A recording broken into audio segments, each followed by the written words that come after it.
Bien, buenas noches. Ya estamos grabando. Como les había comentado, para quienes recién se incorporan, la sesión de hoy va a estar a cargo de Rose Bento y vamos a empezar ahora mismo. Muy bien, Rose, adelante. Ya sabes que los profesores de momento están silenciados, pero cuando gustes puedes permitir la participación, reactivar micrófonos. Solo es para mantener el orden en la grabación, nada más. Ok, perfecto. Espero que se me escuche. En todo caso, ¿hay algún inconveniente? Por favor, me avisan, cualquiera me escribe en el chat. Y recuerden que si tenemos alguna duda o alguna pregunta, la podemos hacer en cualquier momento. ¿De acuerdo? Vamos a comenzar. El día de hoy vamos a continuar con la cuarta sesión de este conjunto de talleres y de este conjunto de sesiones respecto a lo que es el programa de introducción al debate académico para la práctica educativa, ¿no? Recordando también específicamente lo importante que es para nosotros como docentes contar con estas herramientas, pero al mismo tiempo poder tener la capacidad de transmitirla, ¿verdad? Porque el aprendizaje de algo no significa la transmisión completa de los conocimientos, entonces nosotros necesitamos capacitarnos y eso es lo que estamos haciendo el día de hoy. ¿Qué vamos a ver en esta cuarta sesión? La cuarta sesión de hoy tiene bastante información, sí, pero que al mismo tiempo vamos a tener la oportunidad de conversarlo, la oportunidad de debatir un poquito respecto a qué significa y como les decía, ¿no? Si tenemos algún tipo de dudas, lo vamos a poder hacer. Entonces, hoy vamos a ver tres puntos importantes.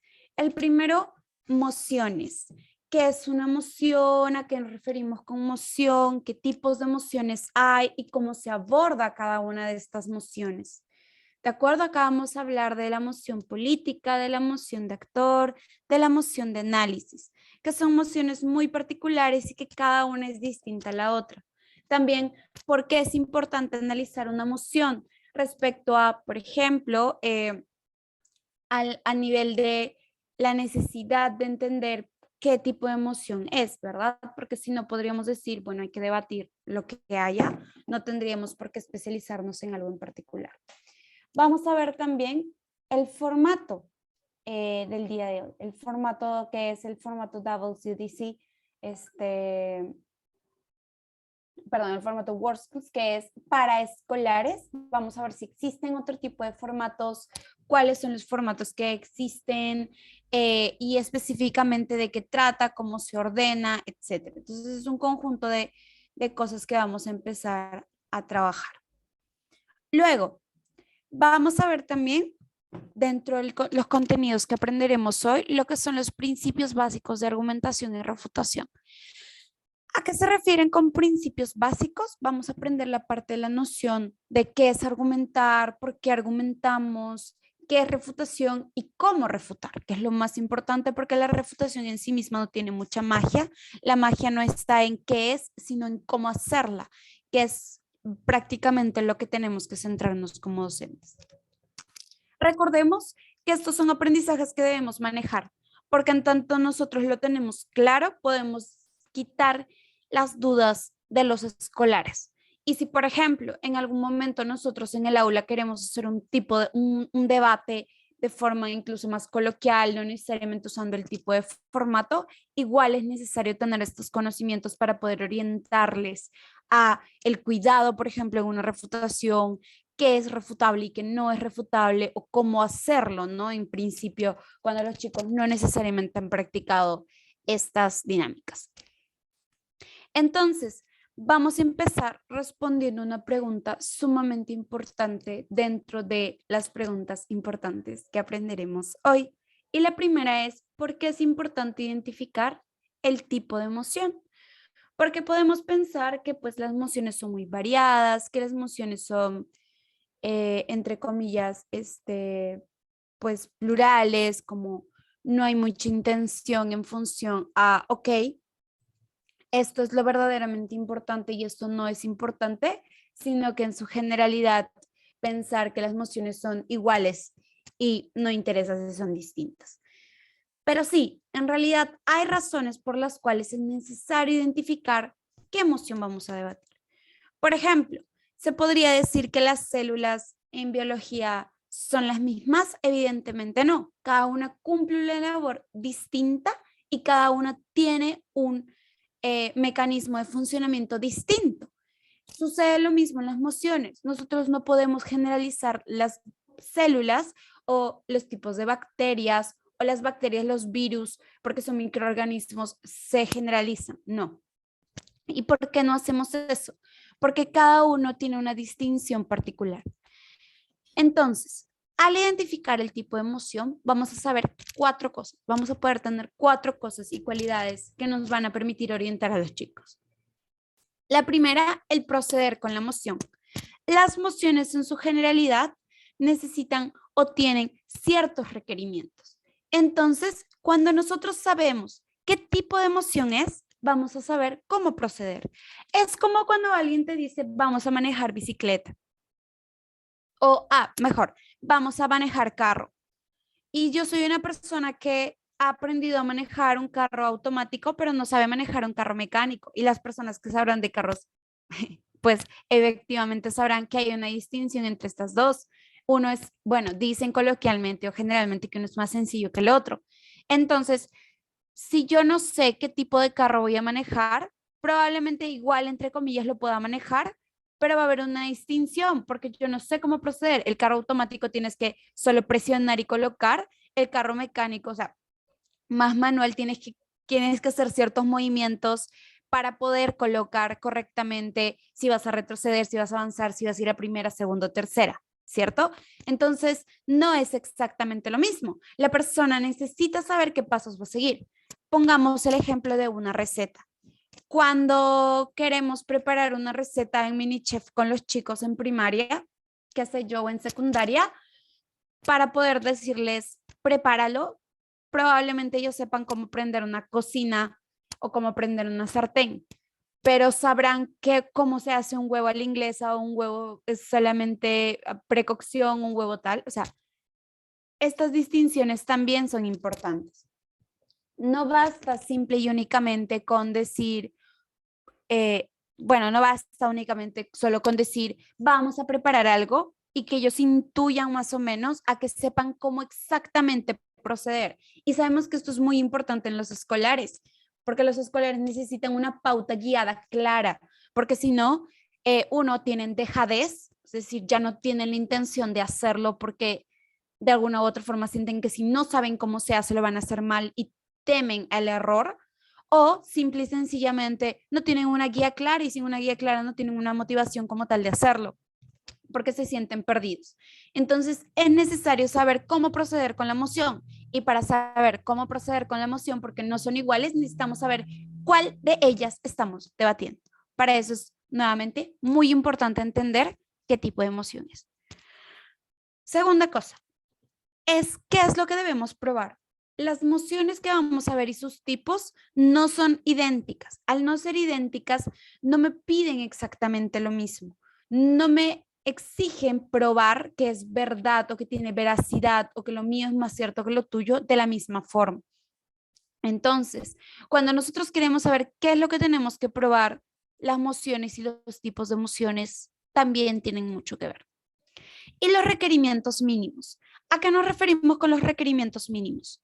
Es aquellas cosas básicas que tenemos que hacer en cada emoción. Lo del ejemplo de los huevos fritos y el tema de la cocina. Imaginemos que, por ejemplo, les decimos a los chicos, bien, mañana vamos a tener un mini chef donde vamos a hacer papa a la huancaína. Y los chicos nunca han hecho papa a la huancaína, ¿ok? No saben cómo proceder, pero sí conocen los requerimientos mínimos, porque como ya le hemos dicho, este platillo en particular, no le hemos dicho vamos a hacer una comida y ya, sino que le hemos dicho qué comida en particular, a pesar de que a ellos se les dificulte saber cómo proceder con esta, o sea, cómo hacerlo, van a saber mínimamente qué es lo que deben traer. Bueno, voy a hacer papa a la huancaína, preguntaré cómo se hace papa a la huancaína o qué necesito para hacer papa a la huancaína. Entonces, traeré, qué sé yo, galleta, queso, etcétera. Lo mismo sucede con el debate. Si yo te digo que vamos a debatir una moción de este tipo y luego tú me dices, bueno, yo no sé cómo proceder con esa emoción, pero al menos sé que esto como mínimo me pide que haga. Entonces, tienen la base. Es una base mínima que a ellos les permite orientarse de forma más autónoma, se podría decir. Y por último, algo que es vital en los estudiantes, seguridad en el caso y las ideas que defienden. Los chicos cuando van a hablar, sobre todo cuando van a expresar sus ideas o argumentar, es lo mismo que les estuviéramos pidiendo que canten. Les puede generar vergüenza, miedo, puede desencadenar diferentes emociones en cada uno. ¿Qué quiere decir esto? Que tenemos que tener bastante cuidado en qué nivel de tranquilidad le damos a los chicos en función a yo sé hacer esto, yo puedo hacer esto porque tengo la capacidad o yo no puedo porque no tengo la capacidad. En función a eso van a seguir un conjunto de orden, van a tener un orden, una vez que tengan un orden van a saber cómo proceder, si saben cómo proceder y tienen los requerimientos mínimos, si tienden todos los pasos previos, van a tener seguridad, porque van a saber que lo que están haciendo, a pesar de no ser perfecto, está yendo por buen camino. ¿Y eso qué significa? Que van a sentir la tranquilidad, la seguridad en sus propias ideas y en las cosas que van a decir. Entonces, identificar el tipo de emoción no solo es importante, sino que es vital para el proceso de debate como tal. Entendiendo esto, podemos pasar a empezar a respondernos y adentrarnos ya necesariamente en qué es una emoción. Cuando hablamos de emociones, es necesario entender varias cositas. Primero, que las emociones son esas que algunos le conocen como tesis o antítesis, ¿verdad? Pero son más algo así como afirmaciones, son como enunciados, frases sin un valor como tal, o sea, no tienen valor por sí mismas. Es como que yo les diga, Perú va a ganar, Perú tiene lo necesario para ganar el partido de repechaje. Evidentemente todos queremos acá que Perú gane el partido de repechaje, eso no está en discusión, pero me refiero a la afirmación como tal. Perú tiene las habilidades necesarias para ganar el partido de repechaje. Eso, más allá de mi opinión o mi observación personal, no está explicado. Puede ser cierto como puede no ser cierto. Entonces es una frase lanzada al aire, es un enunciado sin un valor propio, es un enunciado que tiene una tendencia a decir que algo puede pasar o que es cierto, que en este caso que Perú tenga las habilidades de ganar el partido de repechaje, pero que en sí misma no demuestra nada. Y hay que tener muchísimo cuidado con las afirmaciones solo como afirmaciones, sobre todo cuando debatimos con escolares. En la asistencia la pasan a las 8, como todos los días. No se preocupe. Entonces, como les comentaba, estas frases y afirmaciones no tienen un valor en sí mismo.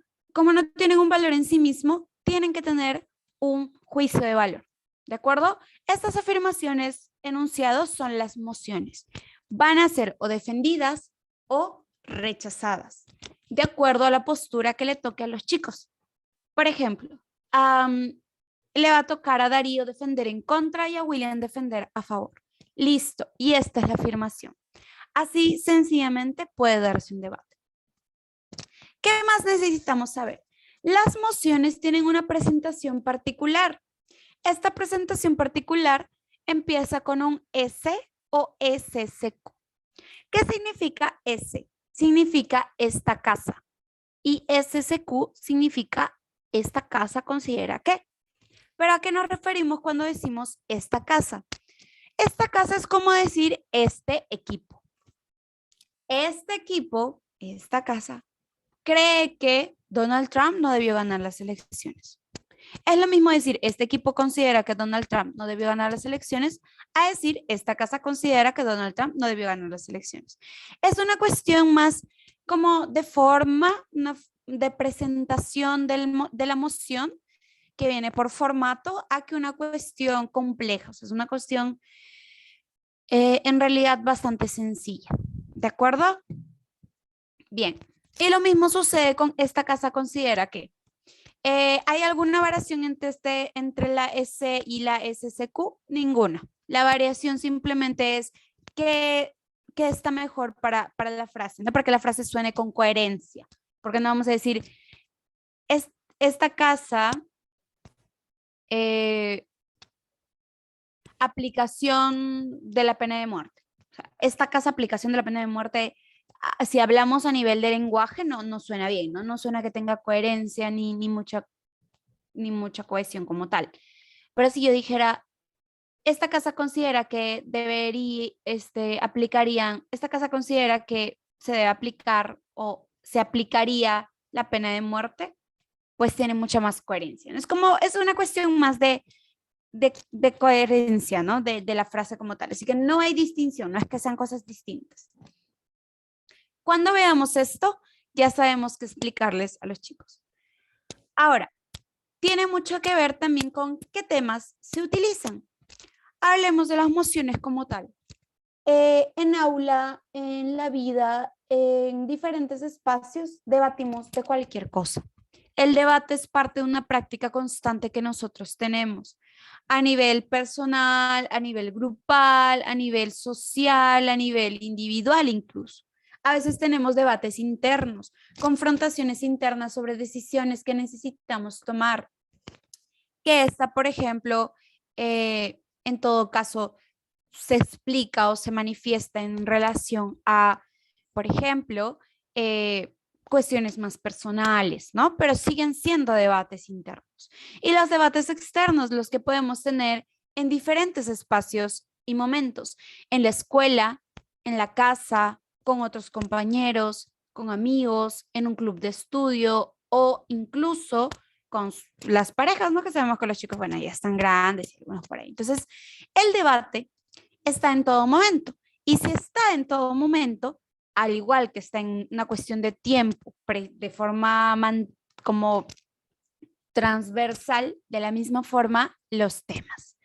Podemos debatir sobre deportes, podemos debatir sobre lo más común, política, podemos debatir sobre los medios de comunicación, podemos debatir sobre modas, podemos debatir sobre conflictos bélicos, podemos debatir, por ejemplo, sobre comunidades. Disculpen, estoy un poco enferma. Podemos debatir, por ejemplo, sobre variado, o sea, los debates son muy variados, comunidades indígenas, la cuestión de las mujeres, la situación de las niñas, podemos debatir, por ejemplo, sobre la cuestión sociopolítica, demografía, o sea, todos los temas que puedan existir son debatibles, debates filosóficos, debates morales también, por ejemplo, y los invito, ¿no? En algún momento a debatir esto con los chicos, que es muy común lo de esta casa, lo podemos poner así, esta casa cree que no deberían dejar tareas para la casa. Y vamos a ver cómo los chicos, hay estudiantes que manifiestan que sí se debe hacer porque nos ayuda a repasar, o van a haber chicos que digan no se debe hacer porque lo único que genera es estrés en mi casa. Y bueno, he tenido la oportunidad de escuchar eso, no solamente de estudiantes de quinto, sino también de estudiantes de primaria que dicen, yo quiero mucho más tiempo para divertirme en la casa, y estudio mucho en el colegio, yo no quiero más tareas, así como hay chicos que te dicen, yo sí quiero más tareas porque me sirve para repasar, igual tengo tiempo para jugar y demás. Entonces, los temas son muy variados y podemos aplicarlos en cualquier tipo de contexto. Entonces, esas son las emociones en esencia. Pero ahora vamos a ver los tipos de emociones, que es lo que más nos importa. Quiero saber si hay alguna duda respecto a las emociones como tal, o no hay ninguna duda. Si lo pueden manifestar por el chat sería genial, y si hay alguna duda también.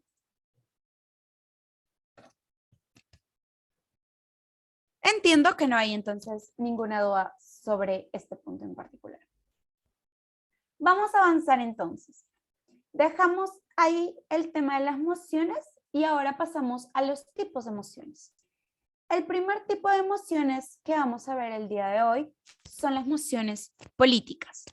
Las emociones políticas tienen una cuestión en particular. Ojo, acá no vamos a limitar, y creo que esta aclaración es importante, a emociones de índole o a temas de índole solamente congresal, parlamentario, presidencial, regional o de alcaldías. No, las mociones políticas no tienen la esencia de ser solamente de organismos gubernamentales o no tienen la esencia solamente de ser de temas políticos coyunturales, sino que se habla generalmente sobre políticas públicas. Deberíamos colocar un impuesto a tal tema, deberíamos quitar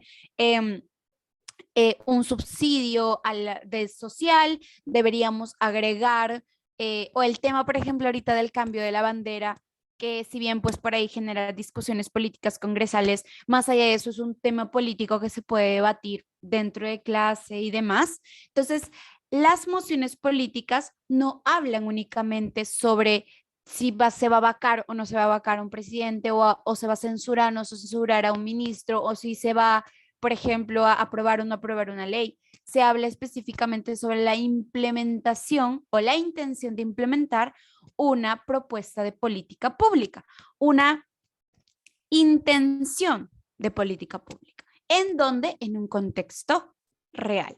Vamos a ver muy pocas veces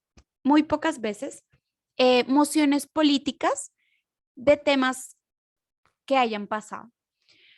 Por ejemplo, no lo sé, lo de Halley Warma, que es una política de Estado de hace muchos gobiernos para entregar a los niños, a entregar a las familias ciertos alimentos.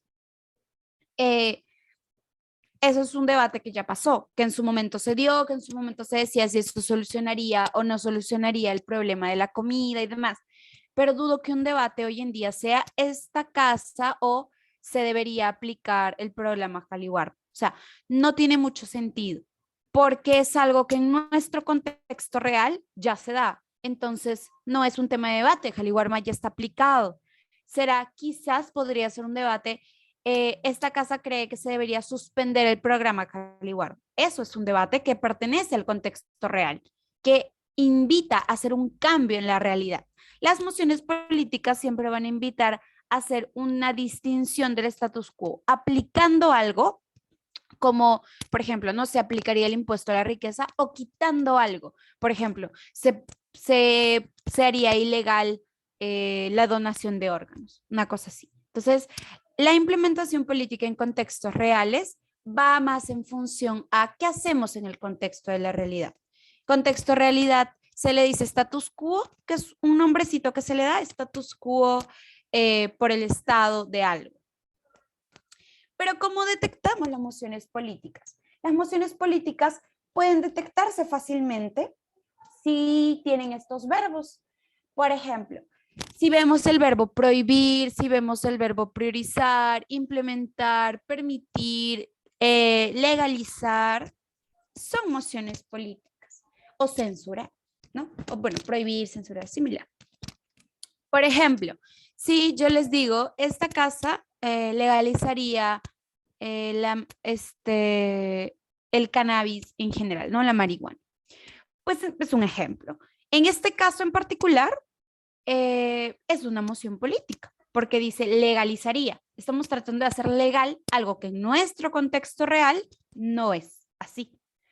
A prohibir. Esta casa prohibiría que los medios de comunicación hablen sobre el presidente o hablen sobre los congresistas. Es una moción política porque en la actualidad no es algo que suceda.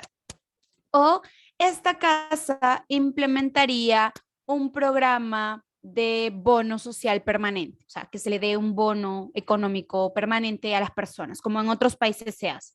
Eso es un debate político en el contexto real. Entonces, es fácil identificar. Si nosotros estamos con nuestros estudiantes en un torneo de debate, si nosotros estamos con nuestros estudiantes en un previo momento y queremos facilitarles esa discernición de encontrar rápidamente si es o no es una moción política, podemos decirles o usar estos verbos como tal. Entonces, vemos este verbo, van, moción política, ya podemos orientar a los chicos. Pero acá hay varias cositas que hay que ver. Primero, ¿qué es lo más importante de una moción política? Y acá yo hago la pregunta al público en general, cualquiera puede participar, si desea participar me levanta su manito para poder activarle el micrófono. ¿Y para qué se hace una política pública? O sea, ¿cuál es el fin de una política pública? O una política educativa. ¿Por qué cambiamos de currículo? ¿Por qué, no lo sé, porque nos enfocamos en cada vez aplicar mejores criterios de evaluación. ¿Por qué lo hacemos? O porque cambiamos libros de años anteriores por nuevos, sin intención de lo viejo. ¿Hay alguna participación? ¿Alguien que quiere decirme, bueno, yo creo que por tal cosa o similar? ¿Alguien quizás tiene una idea por ahí? ¿Por qué? ¿Cuál es lo más importante de una política pública que aplicamos?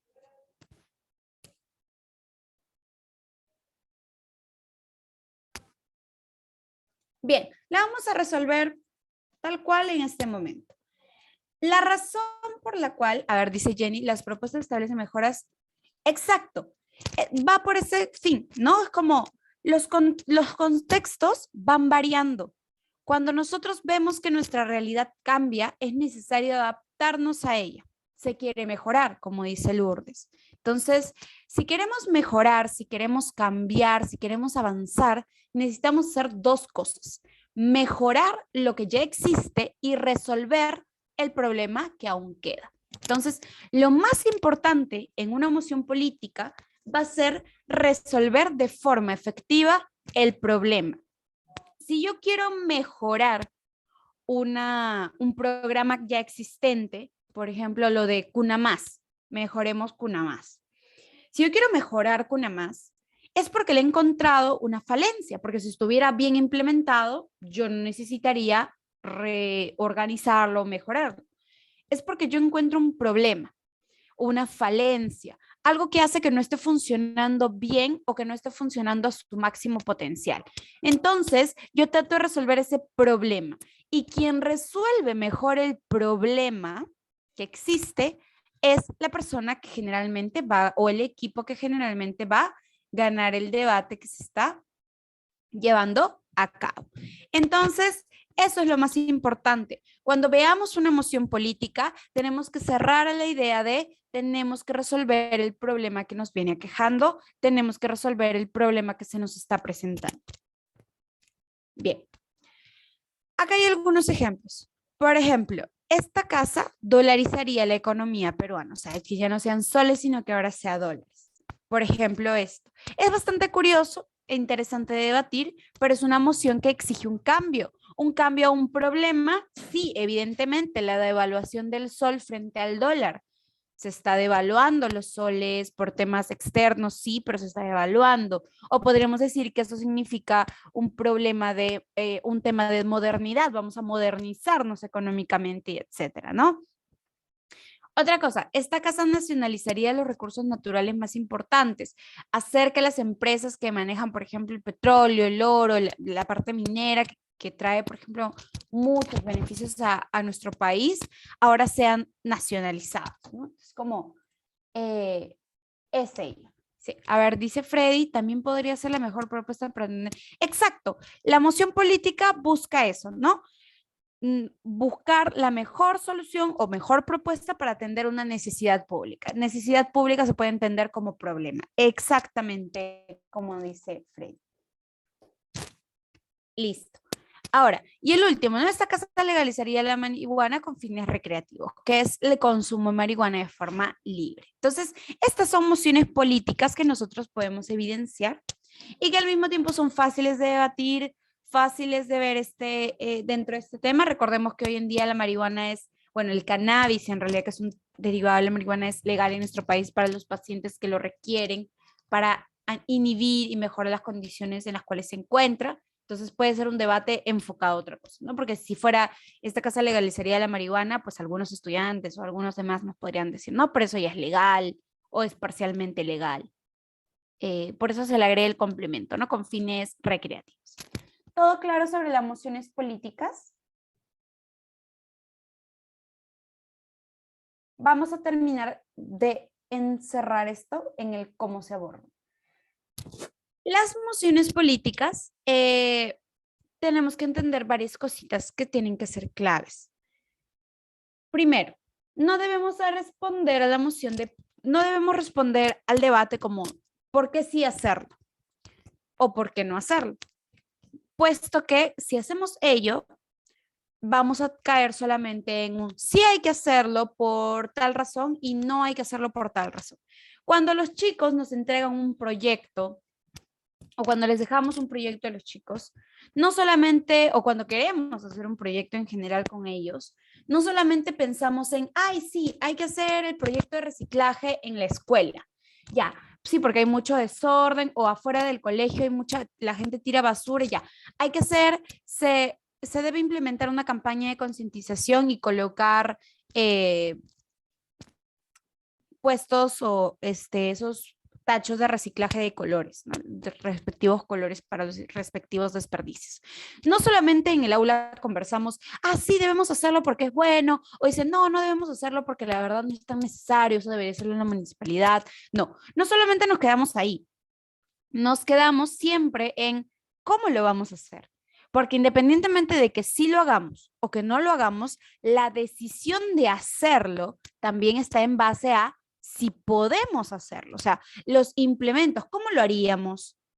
¿De qué forma? Y no hablamos solamente de la cuestión económica, ojo, que veremos más adelante a qué nos referimos con la cuestión económica que tiene muchos desvaríos en las mociones políticas, sino que hablamos de la facilidad de implementar o no implementar algo. O sea, podríamos implementarlo de qué manera, ¿no? ¿De qué forma? Y esta respuesta sobre todo es muy importante, porque también tenemos que pensar cómo lo vamos a hacer. Y no hablo de dinero, me refiero a procesos, cómo lo haríamos, de qué forma, qué pasos tenemos que seguir para hacerlo. Y esto es muy importante. Segundo, la respuesta a la última pregunta respecto a cómo implementarlos, hay algo que se llama plan de acción, plan de gobierno o modelo, que es lo siguiente que vamos a ver. El modelo medianamente explicado. ¿Por qué es importante ver esto? ¿Qué tal, Alejandra? Buenas noches. ¿Por qué es importante ver esto? Porque cuando nosotros vamos a pensar con los chicos un proyecto o vamos a pensar con los chicos una iniciativa o vamos a pensar con ellos una moción política, cómo resolverla, no solo decimos sí y no, decimos el cómo. Y el cómo va en función a lo siguiente. Primero, tiene que estar medianamente explicado. Yo sé, por ejemplo, que ni en un debate de 8 minutos, ni en una clase hacemos un proyecto. O sea, no hacemos todos los pasos exactamente muy profundos de a quién se lo vamos a dirigir la carta, a quién le vamos a pedir, cómo lo vamos a hacer, cuántos días nos va a demorar. Esas cosas son muy complejas. Entonces, no alcanza el tiempo suficiente para hacerlo en un debate, ni tampoco en una clase. Lo sabemos, analoguemos estas situaciones. Pero lo que sí nos alcanza es al menos una serie de pautas, una serie de puntos en los cuales vamos a poder saber específicamente cómo. Entonces, el modelo explicado es una forma, un modelo, un plan de gobierno, un orden en el cual podríamos hacerlo de forma que sea probable de que pase. Cuando nosotros vamos a nuestros jefes o vamos a nuestros directores, quizás aquí hay algunos, o a ustedes les viene algún colega con un proyecto, no solo es un, ay, colega, qué chévere tu proyecto, es un, ¿y cómo piensas hacerlo? Y nos dicen, no, a mano alzada, mira, yo creo que primero podríamos hablar con tal directivo o con tal entidad. Luego creo que podemos, para tal fecha, podría verse los presupuestos o podría verse los implementos que se necesitan. También podemos hacer una reunión con los padres. Sí, sí, más o menos así. ¿Qué nos da eso a nosotros de entender?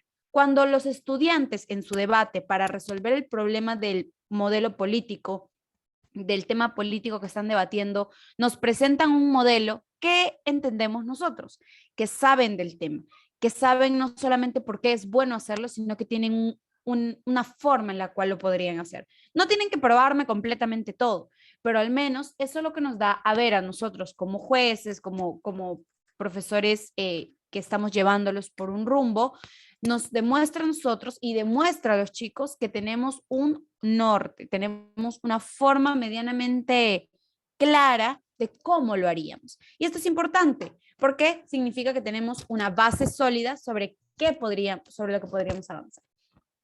¿Cómo tiene que ser este modelo? Estratégico, no puede ser profundizado.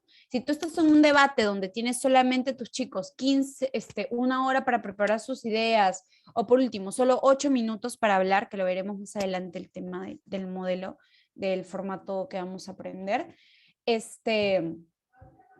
¿qué hacemos en ese caso en particular? En ese caso en particular, lo que nosotros tenemos como tal es poco tiempo. Entonces no podemos hacer un supermodelo, tenemos que concentrarnos en hacer todo lo otro, que es explicar cuál es el problema, explicar por qué estamos a favor de la moción que resuelve el problema. Por ejemplo, esta casa haría obligatorio la donación de órganos. Ya, ese es el debate.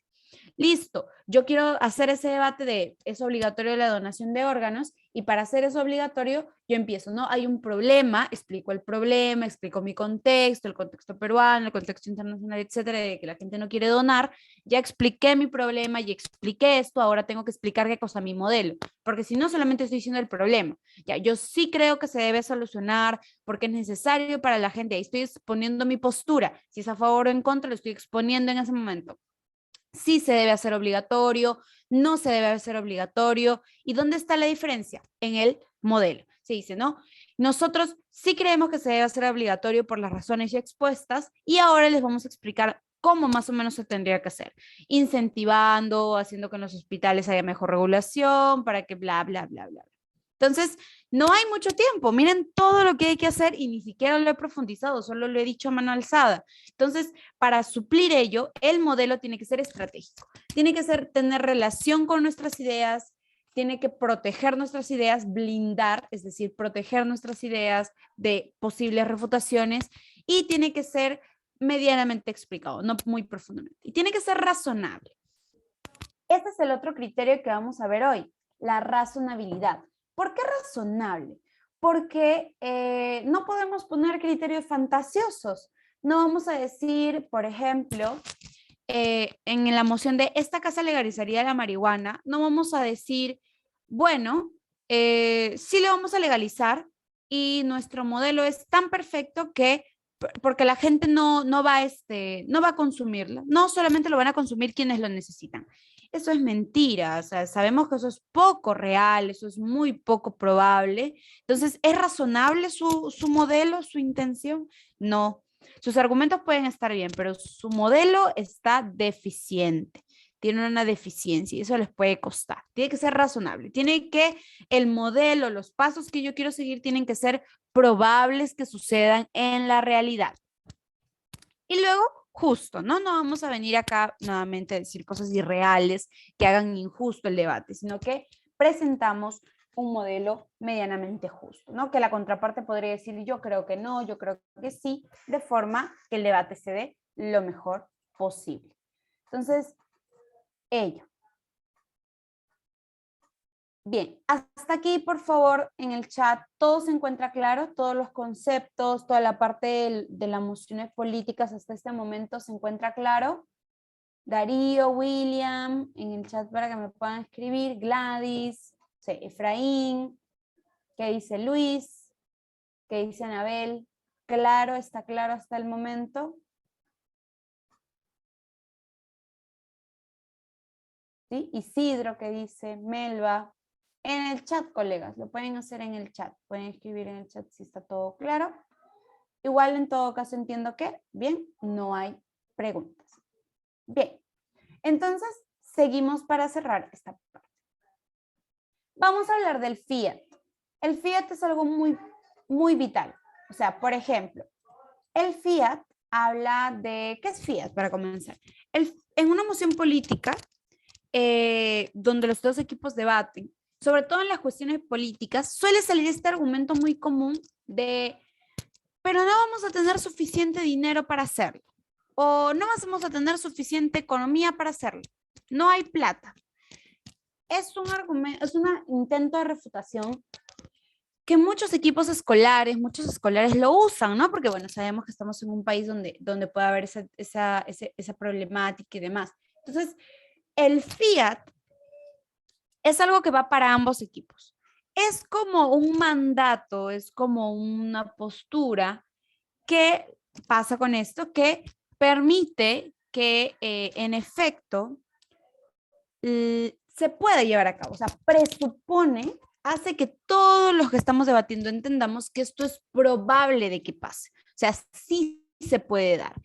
La refutación no puede ser, no, es que no se va a poder dar nunca porque no hay dinero. No, esa no es una refutación. La refutación tiene que ir en función a por qué yo creo que a pesar de ser probable que se pueda hacer esta política pública, no hay suficiente para elaborarlo o sus ideas por la cual sí se puede hacer no son completamente convincentes. Va más o menos por ahí, pero tenemos que presuponer que podría ser probable. Ahora, demostrar que es probable de que se pueda hacer esa política va en función al modelo, en función a la problemática y demás, ¿no? Que ya eso es responsabilidad de los equipos, pero en un primer momento, si entendemos, por ejemplo, que esto es vital, que es necesario, en esa función sobre todo hablamos de la implementación de las políticas, ¿no? Entonces, listo. Ahora, hacerlo no significa que va a ser fácil, significa que podría ser complejo, puede ser difícil, sin embargo, puede darse, o sea, es probable de que se pueda aplicar esta política pública. Muy bien. Listo. Cerrando eso, cerramos así las mociones políticas.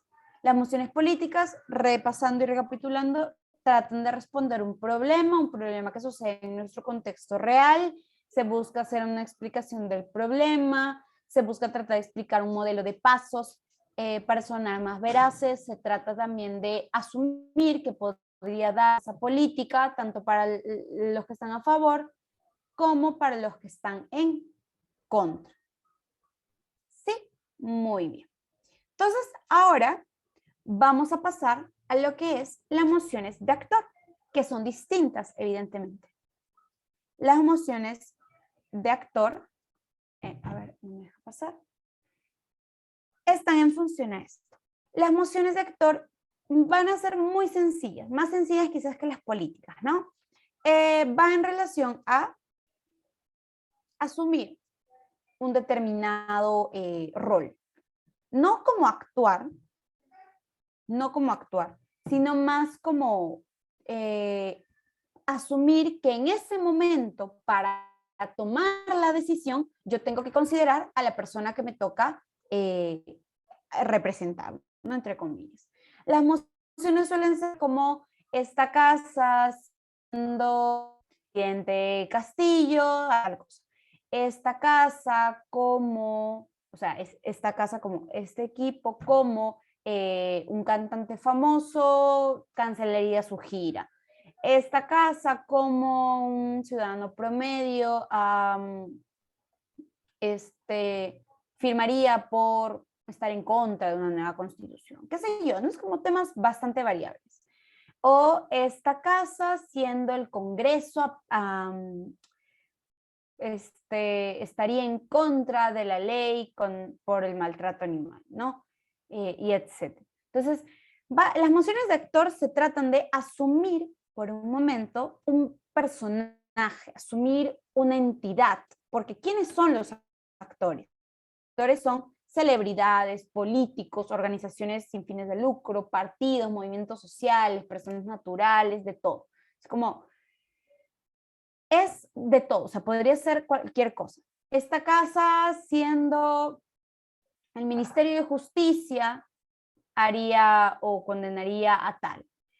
Esta casa, siendo el Partido Verde de España, se aliaría con la otra bancada de izquierda o con la otra bancada de derecha. Entonces, acá es muy importante darnos cuenta. ¿Cómo estamos debatiendo? Estamos debatiendo en función a algo, o sea, si nosotros estamos a favor o en contra que el partido se alíe, o si nosotros, como siendo el partido, decidiríamos esto o no. Cuando es una moción de actor, vamos a tomar la decisión de hacer o no hacer algo en función a quien nos toca representar.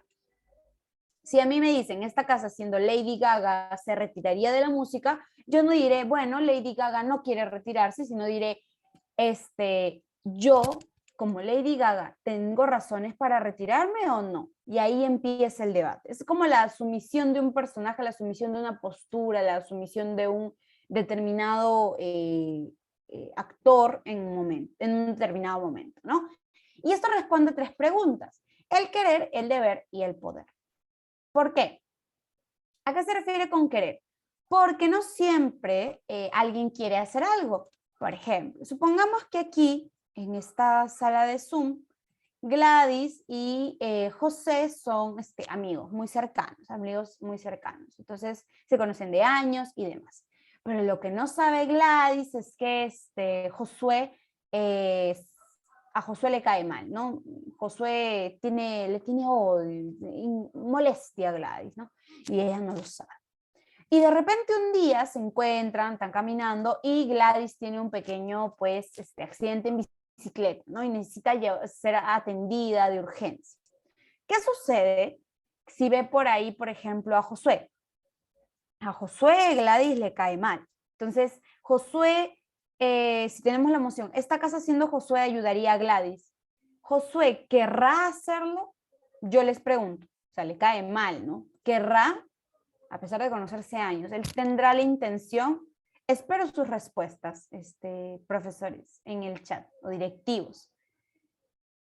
Se conocen de años, pero pues Josué no le cae bien, ¿no? Voy a ponerlo acá. Esta casa, siendo Josué, ayudaría a Gladys. Uy, Gladys. Muy bien. Aquí probablemente, si nosotros nos dicen que tenemos que asumir un determinado personaje, somos Josué. Ok, yo no pienso como yo no pienso como Darío, yo pienso como si fuese Josué. ¿Cuáles son los intereses de Josué? ¿Cuáles son sus expectativas? El querer habla de las expectativas, de las intenciones. Entonces, ¿Josué querrá ayudarla? Es la pregunta. Probablemente no, porque si le cae mal, no la quiere ayudar. Entonces, el actor siempre tiene que responder a estas mociones, ¿no? Quiere, debe y puede. Querer, ¿quiere hacerlo? No. Aparentemente no quiere hacerlo, siente cierta tirria a Gladys, y etc. Y la otra pregunta, ¿debe hacerlo?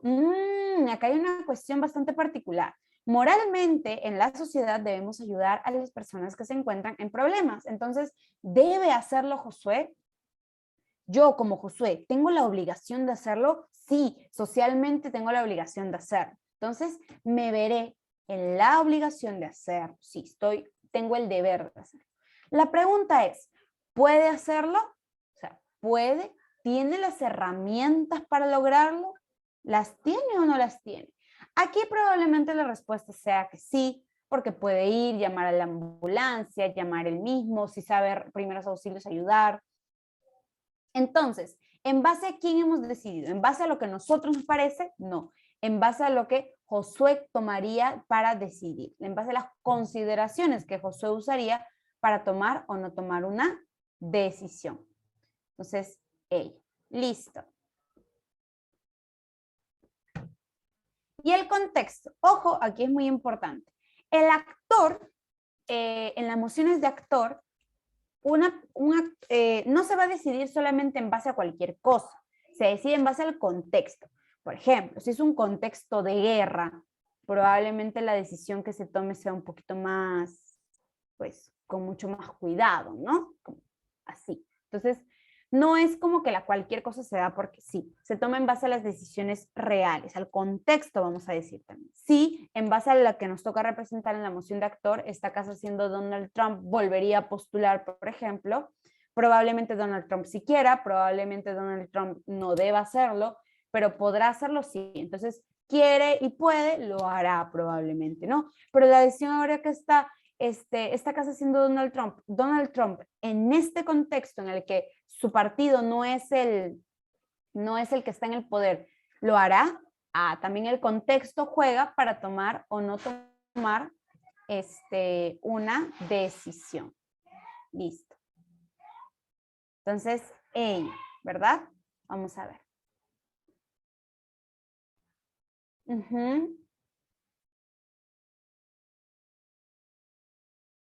Exacto, Anabel, exacto. Es en este sentido, ¿no? Siendo Josué, a pesar de sentir antipatía por Gladys, no querría pero debe hacerlo por cuestiones humanitarias incluso, ¿no? Y si puede hacerlo, no hay impedimento. Entonces, ¿lo hará? La respuesta será que sí, ¿no? Y así van los chicos debatiendo. Las mociones de actor son bastante más sencillas que otra cosa.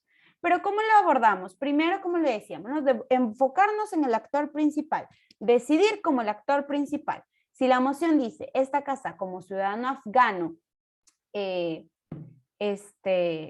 prefiere permanecer en su país antes que huir, el actor en base a quien vamos a tomar la decisión es el ciudadano afgano, no otra persona. Entonces, debemos evaluar los intereses del ciudadano afgano, sus motivaciones, sus beneficios, si quiere hacerlo, si debe hacerlo, quizás está en guerra, ahí va el contexto, ¿no? Quizás está en guerra, no está en guerra, debe o no debe hacerlo, y en base al poder hacerlo, ¿puede salir de su país? ¿Puede no salir?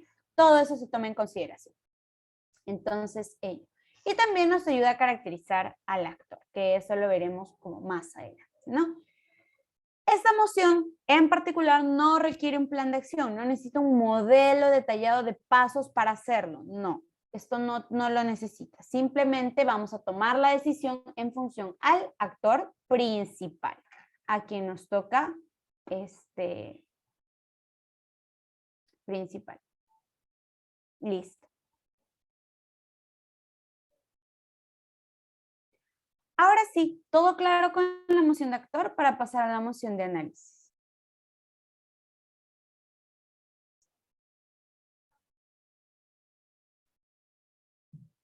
Bien, entiendo que estamos todo claro. Dentro de las últimas mociones que vamos a analizar el día de hoy, recuerden si hay alguna duda me la pueden decir por el chat, tengo una duda y yo les abro el micrófono para que puedan participar. La intención es que se vayan con todo, absolutamente todo claro de esta sesión. Entonces, vamos a ver ahora las mociones de análisis, ¿de acuerdo? Muy bien. Las mociones de análisis son ejecuciones de juicios de valor. Antes se llamaban mociones valorativas, pero ha habido una actualización de la concepción de este tipo de mociones y hoy en día se llaman mociones de análisis. Son muchas mociones, son muchos tipos de mociones de análisis, subtipos, perdón, pero en este caso solamente vamos a evaluar 4 de las que suelen estar más presentes. Primero, lo de la ejecución de los juicios de valor. En función a esta casa, siendo X, debería ser Y. Yo sé que el siendo puede sonar a ese actor, es de actor. No, porque aquí está colocando un criterio como más de deber. Sí, es una cuestión de valorativa en función al deber. ¿Debería o no debería hacer esto en particular? Entonces, no es solamente una moción, eso no es una moción de actor, que a veces se puede confundir, pero es una moción de análisis. Aquí sí hay que explicar, por ejemplo, porque esto vamos como a lo social, si existe el deber particular, hay que encuadrar. ¿A qué me refiero con encuadrar? Poner el contexto a detalle, mucho detalle en el contexto, explicar los beneficios, si hay beneficios sociales, beneficios individuales, al momento de que alguien va a hacer o no va a hacer esto. ¿De acuerdo? Es medianamente sencillo, solamente que a veces suele confundirse. Esta casa lamenta X. Esta es un poquito más compleja dentro de las mociones de análisis. ¿Por qué? Porque cuando nosotros lamentamos algo, a ver, yo les pregunto, ¿no? No lo sé. En la universidad, cuando estuvimos, por ejemplo, en el colegio, ahí está, ¿no? Y justamente, o los padres, ¿no? Que a veces se dice esto, vamos a usar este ejemplo bastante común, dice, ¿no? Un padre dice, no, me lamento de no haberlo corregido a tiempo, ¿no? ¿Qué es el lamentar? ¿Nos lamentamos de algo futuro o nos lamentamos de algo que ya pasó, una decisión que ya tomamos? Evidentemente, nos lamentamos de una decisión que hemos tomado con anterioridad, porque no podemos sentir pena, no podemos sentir pesar de algo que no ha sucedido o de una decisión que no hemos tomado, o una decisión que si bien hemos tomado ahorita, aún no vemos sus efectos. O sea, no podemos lamentarnos de algo así. Entonces, si entendemos que lamentar, la emoción de lamentar, se refiere a decisiones tomadas en el pasado y lo que ha sucedido del pasado, ahí están pasando el registro de asistencia por si ya desean colocarlo. Si sabemos que es del pasado, vamos a verlo de forma retrospectiva. Por ejemplo, yo puedo decir, esta casa lamenta la Segunda Guerra Mundial. La Segunda Guerra Mundial no es que vaya a pasar recién, es algo que ya sucedió. Entonces, esto, por ejemplo, lo podríamos debatir en historia, muy interesante. Estamos soltando algunos temitas por si los queremos incluir ya próximamente en las clases o en nuestras direcciones educativas, regionales educativas o en nuestras UGELs, ¿no? Como pequeños proyectos, quién sabe. Entonces, cuando yo digo esta casa lamenta de pesar, esta casa lamenta la Segunda Guerra Mundial. Yo lamento la decisión de que iniciara la Segunda Guerra Mundial y lamento lo que pasó, lamento lo que produjo, lamento las muertes, eso. Entonces, cuando nosotros vamos a decir esta casa lamenta X, vamos a hablar desde una visión retrospectiva. Lamentamos que hayan tenido que haber muertes producto de la Segunda Guerra Mundial. Lamentamos la crisis económica, la crisis humanitaria, la crisis alimentaria que se produjo producto de esta decisión. Entonces, ¿cómo debate la contraparte? O sea, o cómo se debate en general. Ya, yo lo lamento, está bien, pero eso no queda ahí. Hay algo que se llama contrafáctico. Contrafáctico. Una cosa es que yo les explique a ustedes que la Segunda Guerra Mundial fue malísima, y otra cosa es que eso solamente me pruebe que está mal. Yo tengo que probar, para yo decir que la lamento, porque yo no solamente siento pesar o yo no solamente lamento algo solamente por lo que produjo, sino yo también lamento en otro sentido, que es, hubiera querido que suceda distinto. Esa frase, esa palabra de hubiera querido que pase de forma distinta, eso es el contrafáctico. Ya no solamente le voy a demostrar o explicar a mis chicos o a quien me escucha que es lamentable por lo que se produjo, sino que es lamentable porque si no hubiese existido esa decisión, el mundo sería mejor, el mundo sería otro, a raíz de que no existe esa decisión. Eso es el contrafáctico. Ese mundo alterno, paralelo, en el cual nos tomamos esa decisión aberrante, mala, catastrófica, ese mundo nuevo es nuestro contrafáctico. Porque lo que estamos explicando ahí es demostrándoles qué cosa, que sería mucho mejor. Ese es el contrafáctico. Nada más. El contrafáctico es bastante puntual, a veces suena un poquito complejo, pero espero que la explicación haya quedado clara. En todo caso, ojo, sí, sí les comento que me pueden hacer cualquier pregunta, ¿no? Y si ha quedado claro sobre todo lo del contrafáctico, que es bastante necesario, me lo avisan por el chat.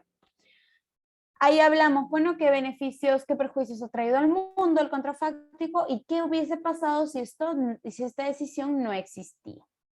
¿Listo? Esos son los primeros dos subtipos.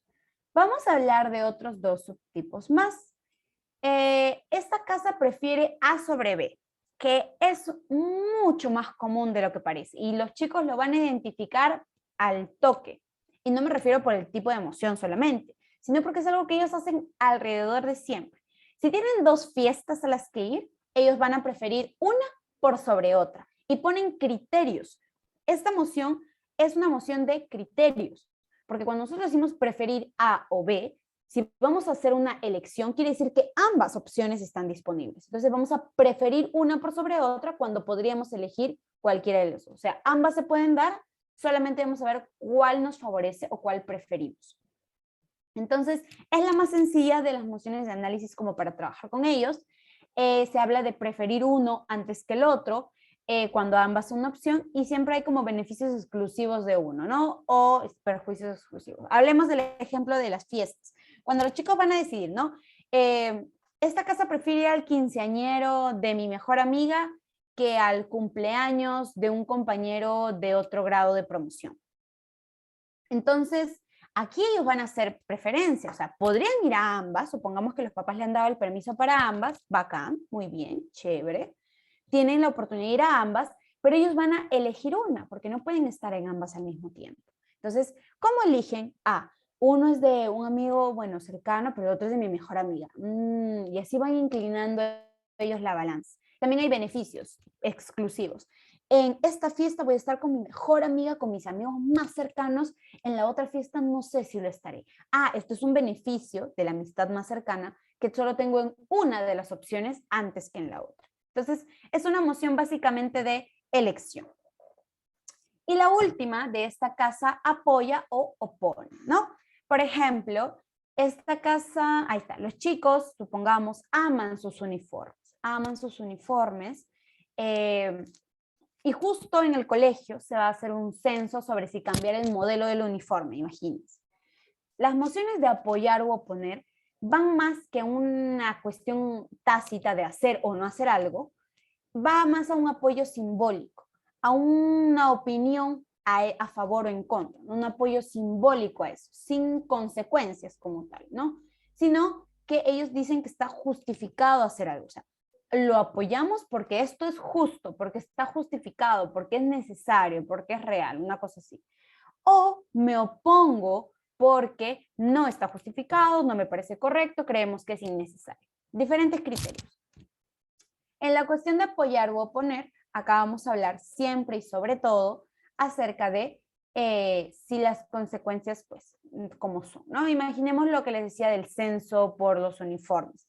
Bien, vamos a hacer un censo por uniformes y los chicos nos dicen, yo no apoyo ese censo, yo estoy en contra, voy a oponerme al cambio de uniformes, porque la verdad, profesora, es que esos son incómodos.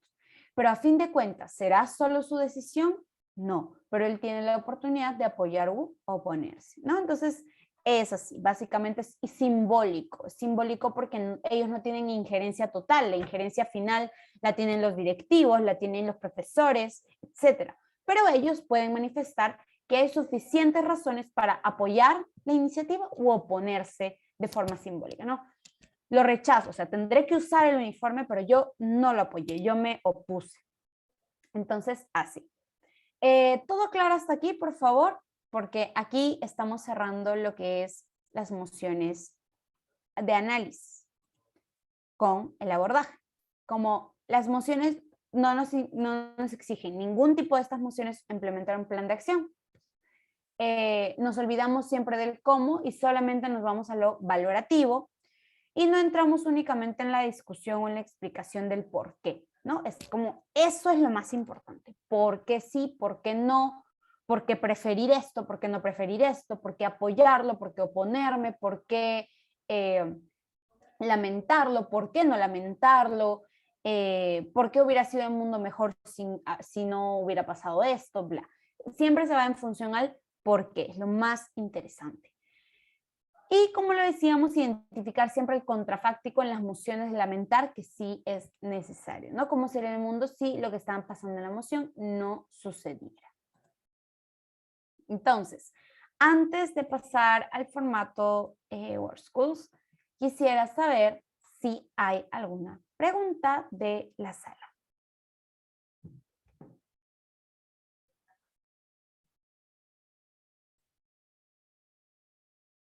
Bien, entiendo que no tenemos ninguna duda, que todo está claro, ¿verdad? Listo. Vamos a hablar un poquito sobre el formato WCDC, ¿de acuerdo? El formato WCDC no es, WorkSchools no es el único, ¿de acuerdo? Hay muchos tipos de formatos de debate. Formatos nos referimos a el orden, la participación, cómo intervienen, cómo participan, de cuántos son el equipo, etc. Entonces, hay diferentes formatos. Dentro de los formatos de debate, hay varios como el mundial de debate, el escolar, el WCDC, no, ese es el campeonato mundial, o el WorkSchools, ¿no? Que es para escolares. El formato parlamentario británico, BP, que es para universitarios, generalmente. El formato Karl Popper, que es para escolares. Y el formato Lincoln Douglas, ¿no? Entonces, hay diferentes formatos de debate, diferentes a elección, diferentes a consideraciones. Hay derivados incluso de este tipo de, por ejemplo, formatos. También algunos lo quieren adaptar. Sin embargo, estos son los más comunes y, ojo, los más reconocidos también, ¿no? La mayoría de sociedades, grupos de debate, grupos o circuitos de debate enteros de países, practican este tipo de formatos tal cual, sin modificaciones, ¿no? ¿Por qué? Porque preferentemente ya tienen un estándar de orden, de evaluación, como mucho más justo, está muy bien pensado, se va perfeccionando como tal. Listo. Entonces, dentro de estos formatos comunes, dentro de estos formatos bastante comunes, vamos a ver uno en particular, que es el formato WorldSkills, que es para escolares. Ese es particularmente el que vamos a observar. Primero, es el formato escolar más famoso, El Nacional de Debate Escolar usa el WorldSkills para sus debates. En los colegios, las prácticas usan el WorldSkills para sus debates. En los campeonatos escolares también. Entonces, el más conocido, es el más famoso, es el más utilizado. El nombre en inglés es como lo vemos, World Schools Debating Championships, que es la competencia de debate escolar más importante a nivel mundial. Este está en inglés. Ojo, en inglés se llama World Schools Debating Championships, que es como que la más importante, la más reconocida.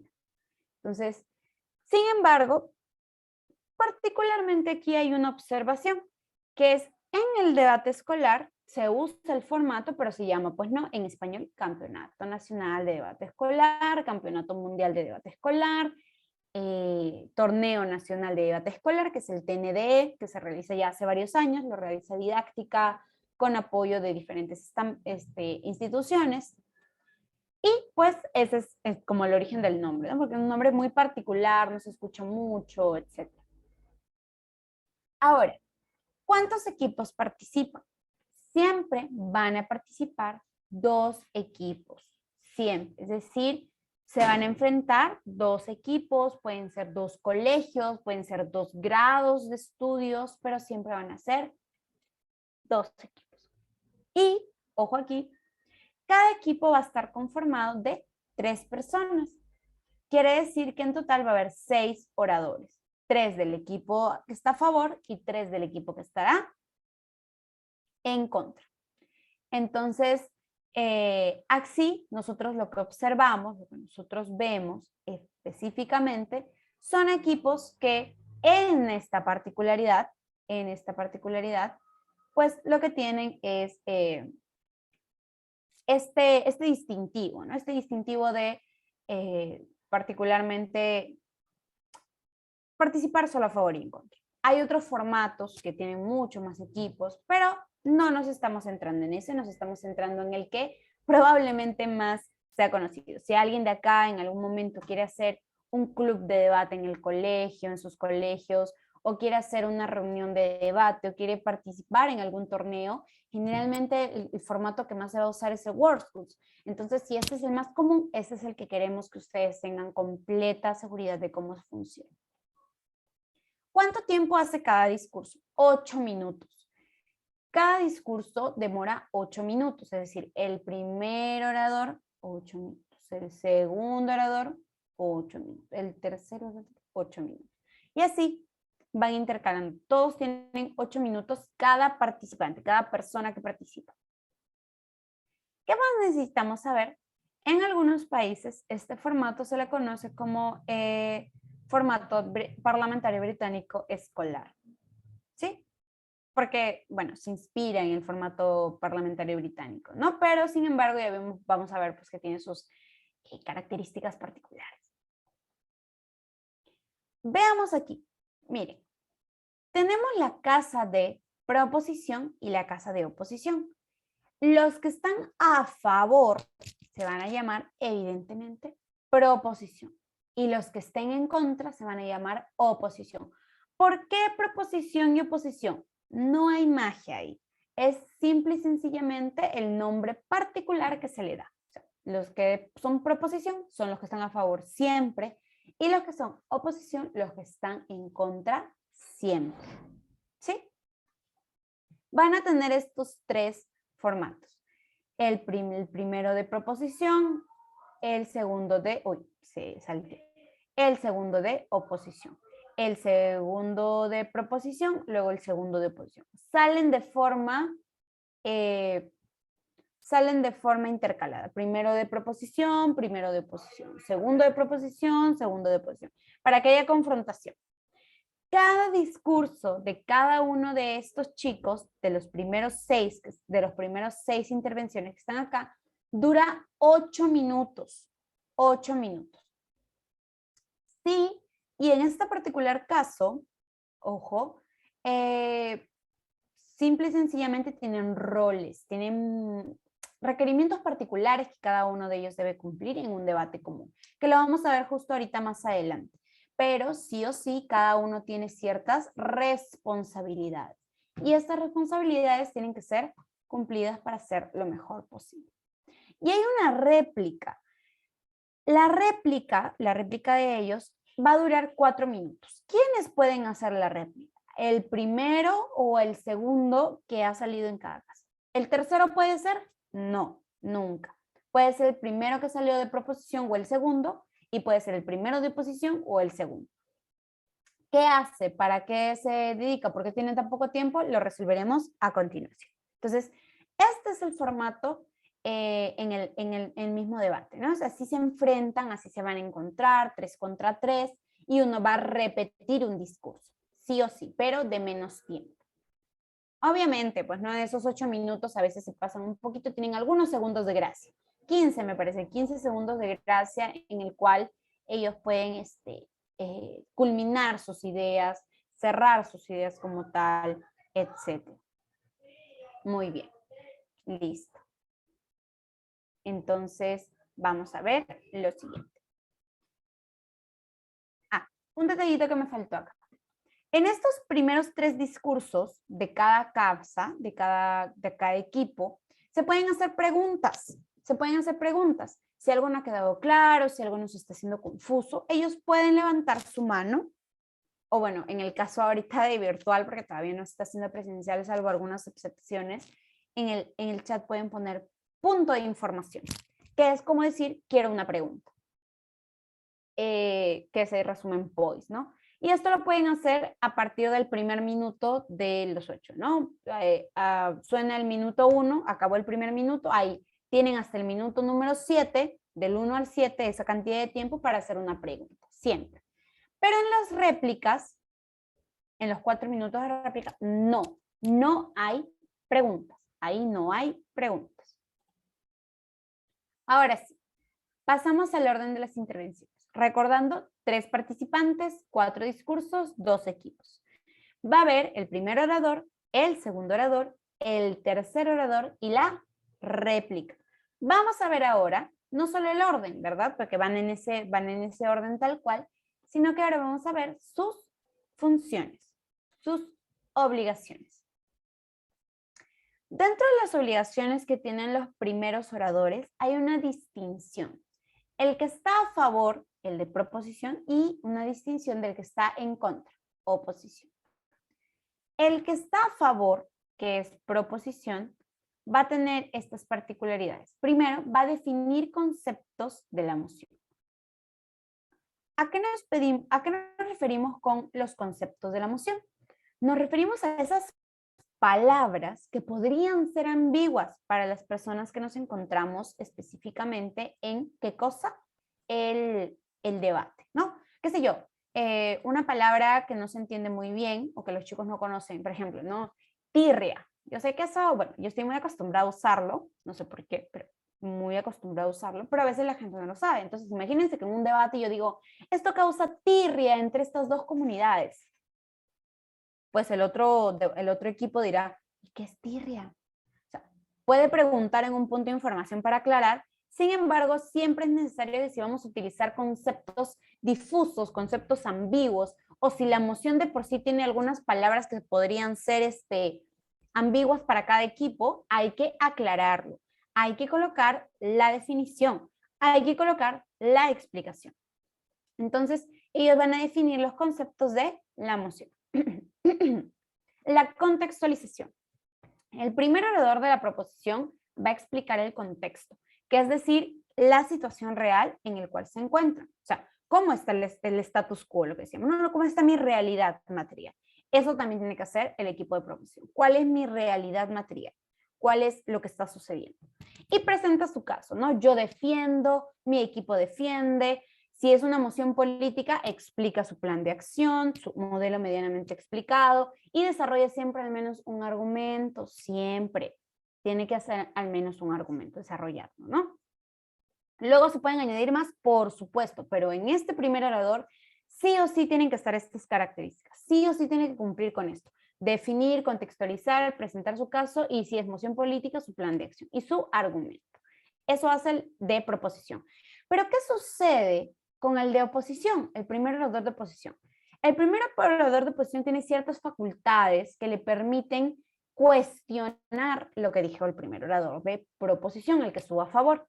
Puede aceptar o rechazar las definiciones, porque uno sabe que a veces pueden confundir las definiciones los primeros de proposición o pueden decir definiciones un poco tendenciosas para su lado. Entonces, el de oposición, el primer orador puede decir, como Cámara de Oposición rechazamos la definición que dio sobre este término y la vamos a reestructurar. La definición correcta es esta. Tiene esa potestad, porque si no sería injusto. Puede también aceptar o rechazar o complementar, ojo aquí, la contextualización en función a lo que se requiera. También se puede refutar. El primer orador de oposición ya entra refutando, es decir, ya puede empezar como, ya pueden empezar específicamente, pues no este tema en particular, ¿no? de las definiciones, la contextualización, la refutación. ¿Qué más? Presenta su caso también y desarrolla al menos un argumento. O sea, no hay mucha distinción entre ellos, pero lo que sí tenemos como tal es el desarrollo del argumento. Listo. ¿Todo claro hasta aquí? ¿Tenemos claro entonces cuáles las funciones del primer orador? Ok, entiendo que sí. Listo. Ahora vamos a la de los segundos oradores, que acá se parecen. No importa si son de oposición o de proposición, si no importa si son los de a favor o en contra, van a desarrollarse de la misma forma. Los segundos oradores refutan los argumentos de la Cámara contraria, evidentemente, refutan. Su trabajo es refutar lo que se haya dicho. O reconstruir. Tiene funciones muy puntuales. Refutar, reconstruir o reforzar y argumentar también.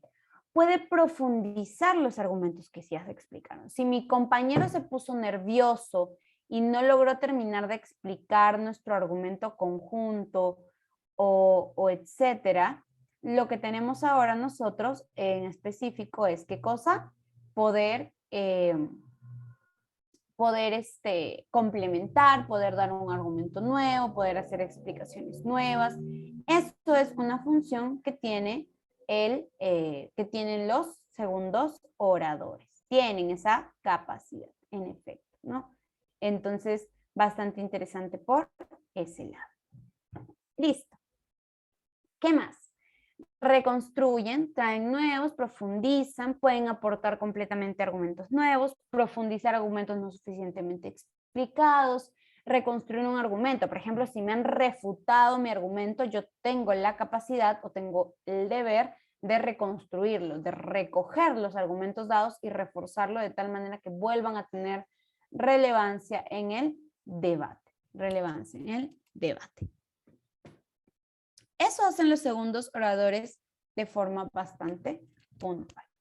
¿Qué hacen los terceros oradores? También tienen una función muy similar a la de los segundos oradores. Ellos también sí o sí tienen que refutar, reconstruir, profundizar, extender argumentos presentados anteriormente por su cada. Sobre todo la refutación, porque esto es como bastante importante. Bastante como puntual, o sea, es necesario que se haga como tal. Entonces, específicamente, la refutación es su fuerte, es un necesario, porque si no, ya no van a tener la oportunidad luego más adelante de refutar, ¿no? Y como ahí como que se cierra. Entonces, es vital que nosotros tengamos específicamente la refutación directa. Listo. ¿Qué más? Hay otro detalle, otra pregunta como tal. No pueden agregar argumentos nuevos. Es decir, no pueden tener la disposición de agregar cosas que no se hayan dicho previamente. Ojo, ellos no pueden aportar argumentación nueva. El segundo orador, como lo vemos aquí, sí puede aportar argumentos nuevos. Sin embargo, nuestros terceros oradores, no lo pueden hacer. Ellos simplemente se dedican a refutar, reconstruir y profundizar, no aportar argumentos nuevos. Y hasta cierto punto pueden realizar pues un resumen de lo que ha venido aconteciendo en el debate. Esto para poder tener una claridad sobre el tema. Eso hacen los terceros oradores. Esos son los tres primeros. Ellos tienen 8 minutos para ejecutar las cosas que les he explicado. O sea, tienen esos 8 minutos para poder hacer las explicaciones como tal. Específicamente de lo que ha sucedido. Ahora sí, vamos a entrar al discurso de réplica. ¿Qué hacen las réplicas tanto de oposición como de proposición? Proposición el que está a favor y oposición el que está en contra. ¿Cuáles son entonces las funciones que cumplen ellos? La primera función es la visión holística.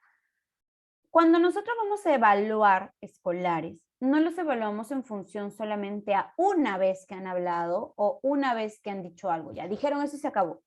Evaluado como tal. Nosotros tenemos una evaluación conjunta, una evaluación progresiva, una evaluación constante de sus aprendizajes, porque sabemos que un examen como tal no refleja todo. Entonces, el debate es similar. Yo no puedo decir que alguien gana porque porque el primer discurso me gustó y el otro discurso del otro equipo estaba mal y ya, ignoro todo el resto del debate y solamente me importa eso. No, no podemos hacer eso. Nosotros debemos tener una visión holística del debate. ¿A qué se refiere con visión holística? Una visión amplia del debate, cómo sucede, cómo se ha dado. Eso hace la réplica. Aporta esa visión holística diciendo, en este debate ha sucedido esto, pero no solo eso, sino que compara y analiza ambos casos. Es decir, compara las situaciones a un nivel o un fundamento que permite en específico hablar de este tema, ¿no? Compara y analiza ambas situaciones y dice, mi caso es mejor que el caso de la contraparte y explica las razones por las cuales su caso es mejor que el de la contraparte. Entonces, ello particularmente. Ahí puede explicar, no porque su equipo ganó el debate, pero nuevamente está prohibido hacer extensiones, ni argumentos, ni nada parecido. Sino, simple y sencillamente es como una conclusión. La réplica es como una conclusión. No de forma tan estática, como no tiene que ser tan estático, pero sí es como tal una función que ellos tienen, ¿no? Es como de refutar, de concluir este discurso de forma a veces diplomática, de forma a veces puntual, de forma a veces persuasiva sobre todo, ¿no? Para quienes nos van a escuchar, porque a fin de cuentas lo que tratamos de convencer no es al equipo contrario, es a la persona que está juzgando el debate. Esa es la intención de mi réplica, esa es la intención de mi argumentación, del argumentador, de mi primer, segundo, tercer orador y el de la réplica. Entonces, listo. Antes de pasar a lo siguiente, ¿todo claro hasta ahí? Por favor, me escriben en el chat. Quiero saber si tenemos todo claro hasta el momento. Pedro, Gladys, Freddy, Roxana, María, Carlos, Jenny, ¿todo claro? Por favor, escribimos en el chat. Rocío, Alejandra, Mari, Josué, ¿todo está claro? ¿O hay alguna duda quizás? Ok, Isidro, muchas gracias, muchas gracias. Bien, Al parecer tenemos todo claro hasta el momento, entonces vamos a continuar. Continuamos con esto de aquí.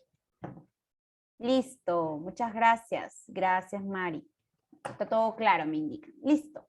Ahora vamos a saber principios básicos de argumentación. ¿Por qué es necesario ver esto?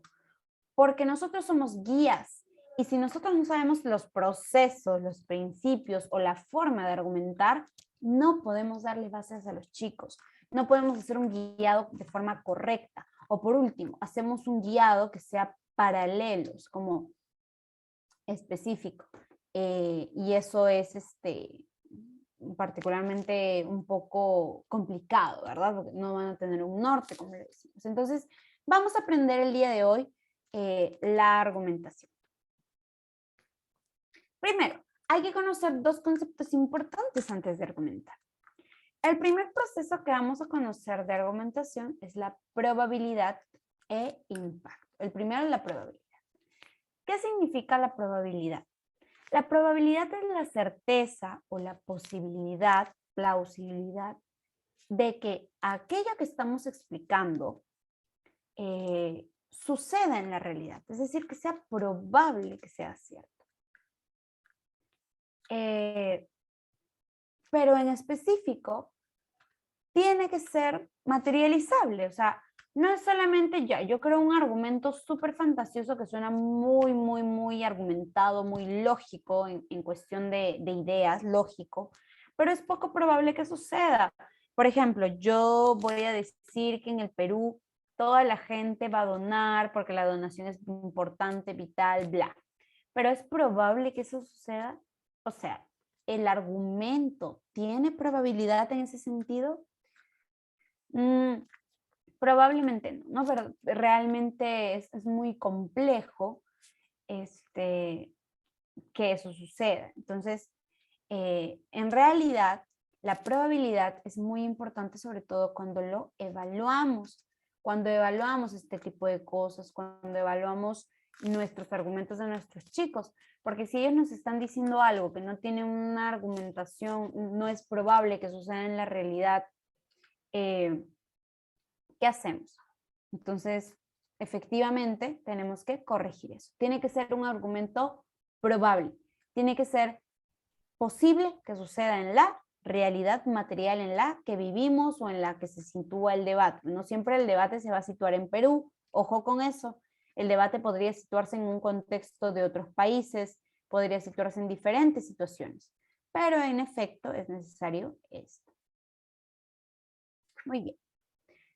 Luego vamos con la relevancia o el impacto.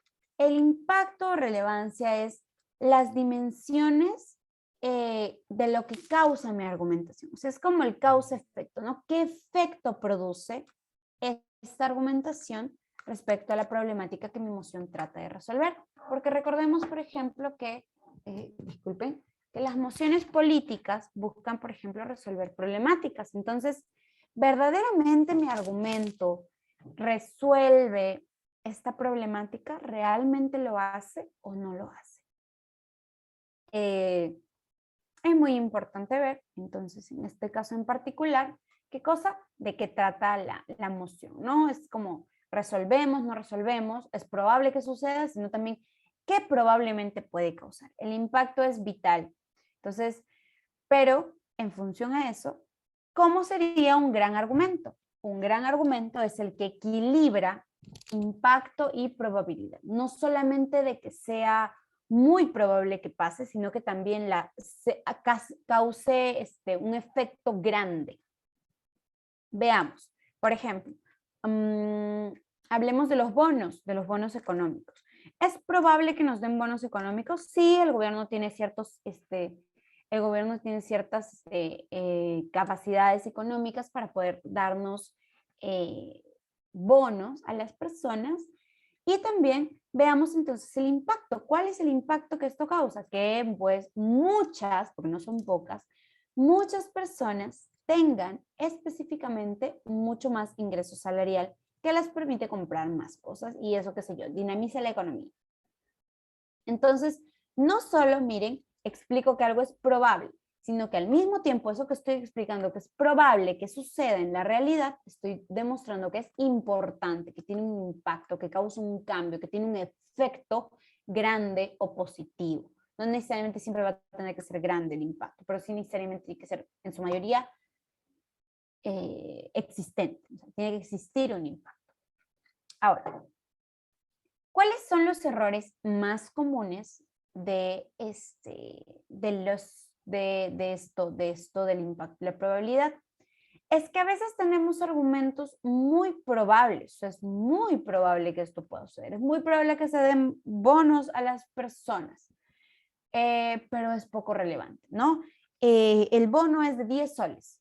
Ok, es probable, muy, muy probable que el Estado pueda hacerlo, pero la pregunta es verdaderamente relevante, como si queríamos solucionar el tema del desabastecimiento y demás, ¿será verdaderamente poco probable? O sea, no, en realidad no. O sea, es poco relevante, es muy probable sí, pero es muy poco relevante. Sin embargo, hay argumentos que están a la inversa. A veces son muy relevantes. Por ejemplo, ¿no? Va a haber un proyecto minero que extraiga, o no, mejor, va a haber un proyecto de inversión educativa del 50% del PBI. Eso suena muy relevante, es como, wow, es brutalmente relevante. La pregunta será, ¿es probable? No. Entonces a veces presentan los chicos argumentos muy relevantes, ciertamente, pero muy poco probables. Entonces, lo que nosotros intentamos hacer con esto es balancear estas dos cosas. Que no solamente sea probable o que no solamente sea relevante, sino que sea una muy buena combinación de ambas cosas. Listo. Muy bien. A ver, ya está. Ahora sí. Vamos a ver el esquema básico argumentativo. El esquema básico argumentativo es un esquema que pues no nos vamos a detener mucho aquí porque es bastante puntual. Hablamos de las premisas y las conclusiones. ¿Cómo pasamos de las premisas a las conclusiones? ¿A través de qué formas? Primero, las premisas ya lo veíamos. Son afirmaciones, proposiciones de las cuales se deriva una conclusión, pero ¿tienen valor en sí mismas? No tienen valor en sí mismas. Son simple y sencillamente explicaciones o afirmaciones sin valor como tal. Solamente son dichos como tal. Ahora, ¿qué pasa con esto? Esto deriva a conclusiones, es decir, deriva a situaciones, deriva a puntos particulares. Entonces, en específico, nosotros tenemos esto en particular. ¿Por qué? Un momento, disculpen, me estaban llamando, disculpen. Ya la apagué. Las premisas, en efecto, pues no tienen un valor en sí mismo, entonces necesitamos darle ese valor en sí mismo. Ese es el criterio argumentativo. Argumentación es algo que hacemos todos los días, en nuestro día a día. Es algo que hacemos constantemente. Entonces, es necesario que efectivamente esté razonado, esté explicado. Para que la premisa pase a la conclusión, tiene un proceso llamado inferencia. ¿Qué es la inferencia? La inferencia es el proceso por el cual se derivan conclusiones de las premisas. Pero ahora, ¿cómo enseño a argumentar a mis chicos? ¿Solo existe una forma de argumentar? No existe solo una. Hay múltiples formas de argumentación, que se les conoce como modelos de argumentación, los modelos. Sin embargo, y ojo aquí por favor, los modelos de argumentación son tantos que no es necesario que le impongamos un solo modelo a nuestros chicos, ni mucho menos que nosotros nos quedemos solo con uno. Vamos a utilizar el que más se nos acomode. Y esto es importante y vital, porque sabemos que ellos no son iguales. Sabemos que cada uno tiene sus particularidades a nivel no solamente, qué sé yo, personal, sino también a nivel tácito. Entonces, no podemos hacer que los chicos tengan un solo formato de argumentación. Hoy, evidentemente, no nos va a dar el tiempo para hablar de todos. Vamos a hablar solamente de uno, que es el modelo ARE de argumentación.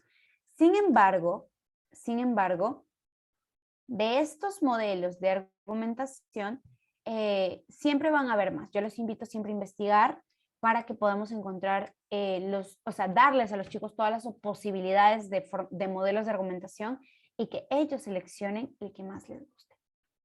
Entonces, hay esos cuatro, ¿no? El ARE, que ha ido evolucionando de ARE a AREL y ahora es ARELI, el Tolming, el Van Dijk y el ADAM, que solamente el día de hoy vamos a ver de estos el modelo de argumentación ARE. El modelo de argumentación ARE tiene 3 sencillos pasos, o sea, es muy, muy sencillo para, uno, docentes que entramos en este mundo del debate, pero segundo, para los escolares que nunca en su vida han hecho debate. Nunca en su vida han hecho debate como algo un poco más formal, ¿no? Entonces, aquí vamos a hablar primero afirmación, razonamiento y ejemplo. Yo le digo ejemplo en evidencia, pero me parece lo mismo. Afirmación, razonamiento y ejemplo. ¿Qué es la afirmación? La afirmación es la conclusión de nuestro argumento, es decir, el resultado de la argumentación completa, esa es la afirmación. La afirmación es también se puede entender como lo que queremos probar. Es esa frase, esa idea que queremos probar al finalizar. Entonces, la afirmación es solo algo sin valor. ¿Qué le da el valor a esa afirmación? El razonamiento es lo que le da el valor. El razonamiento es el por qué, son las explicaciones, son las razones, las ideas por las cuales lo que decimos en la afirmación debería ser cierto. Entonces, eso es lo más importante, ¿no? Como parte de lo vital para poder argumentar. El razonamiento es el contenido, es la parte rica, la parte fuerte de todo el modelo. La afirmación no es solo la frase alzada, pero el razonamiento es la parte fuerte, es la parte mucho más condensada. ¿Qué pasa con la evidencia y el ejemplo? Pues simple y sencillamente se habla de la demostración material, gráfica, visual, ilustración mental, imaginativa, de un ejemplo, una forma que demuestre que lo que yo he dicho es verdad o que materialice eso, ¿no? No sé si yo estoy hablando de los niños que en las guerras no pueden estudiar y se encuentran y que se atenta contra su derecho a la educación, y yo quiero demostrar que ese Estado está atentando contra el derecho a la educación, ya hice mis explicaciones, ahora lo que yo hago es poner un ejemplo. Digo, ¿no? Por ejemplo, en la zona tal se produce este tipo de cosas, lo cual es altamente conflictivo, lo cual es altamente peligroso, bla. Entonces, yo uso el ejemplo para, como dice, ejemplificar. Es muy sencillo, la afirmación, noción sin valor, el razonamiento, las razones por las cuales yo creo que esto es cierto, yo digo que esto es cierto, razones, explicaciones también, y por último, la ejemplificación. ¿Cómo lo hacemos a nuestros estudiantes? A través de preguntas. ¿Por qué afirmo mi postura de debate? ¿O qué es lo que afirmo en esta postura? ¿O cuál es mi percepción? Eso nos da como respuesta la afirmación. Ya tenemos la afirmación. Pregunta 2. ¿Por qué decido esto? ¿Por qué creo esto? ¿Por qué concluyo esto? ¿Por qué? Ese es el razonamiento. Porque creo que lo que dije anteriormente era verdad. La pregunta 3 y última. ¿Cómo demuestro que lo que he dicho es cierto? ¿Cómo lo ejemplifico? Eso se demuestra, o bueno, da como resultado la evidencia y el ejemplo. Con estas preguntas podemos ayudarlos a ellos, sobre todo, a tener este tipo de ayuda. Por último, y para cerrar este bonito taller que hemos tenido el día de hoy, yo sé que cargado de información en realidad, bastante información nos hemos llevado, nos estamos llevando. Antes quiero saber si está todo claro. Bien, me parece que está bastante claro. Vamos a cerrar este taller, esta sesión de hoy con el tema de la refutación. La refutación es directamente la objeción sustentada. Es una objeción que nosotros le damos durante el debate. Es esa confrontación contra argumentación, es ese rechazo a la idea del otro. Ojo, y muy importante aquí, es el rechazo a la idea, no al estudiante contrario. Muchas veces sí hay que tener control de esto siempre en aula, ¿verdad? los chicos suelen tomarse estas cosas a veces de modo personal. Entonces, como docentes tenemos la labor de aclarar esto en clase, de decir, no es un debate de si tú me caes bien o no me caes mal, si tú te estás portando bien o te estás portando mal, sino es un debate más de estamos considerando esto, estamos observando esto, estamos considerando que esto no es correcto de tus ideas, no de ti, de tus ideas. Atacamos las ideas, no a las personas. Entonces, eso es la refutación. La refutación es una objeción sustentada que busca demostrar que la premisa, teoría, argumentación de la contraparte, de la persona con quien estoy debatiendo, es equivocada, no es correcta, es errónea. ¿Por qué? Porque eso significa que se equivoca y que mis ideas, mis razonamientos son mucho mejores, mucho más correctos, mucho más ordenados. Entonces, ¿qué nos permite esto?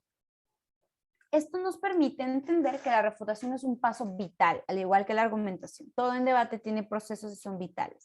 Pero dentro de esto, la refutación es un arma estratégica de ganar un debate, la refutación. Entonces, ¿no? Y como si se hace de forma exitosa, pues es un punto a favor, ¿no? Como podemos decir que se ha refutado, ¿no? Si se encuentra esto. Pero no solamente saber qué es la refutación, sino sobre todo, y lo más importante, cómo refutamos. Estos pasos son muy sencillos para cualquier iniciante en el debate. Se refuta a través de 5 pasos, según mis consideraciones. El primero, identificar premisas sueltas, y para esto hay que tener muy buen oído. Por ejemplo, en un debate, no siempre vamos a encontrar que lo que se dice está probado. Si alguien dice una premisa, como lo decía al inicio, de Perú tiene la capacidad de ganar el repechaje, eso es una afirmación. No está probado, no está razonado, no está argumentado. Entonces yo refuto eso. Yo digo, esta idea no está argumentada porque no me ha demostrado cuáles son las razones para pensar que Perú puede ganar el repechaje. Solo me lo ha dicho y eso no es un argumento.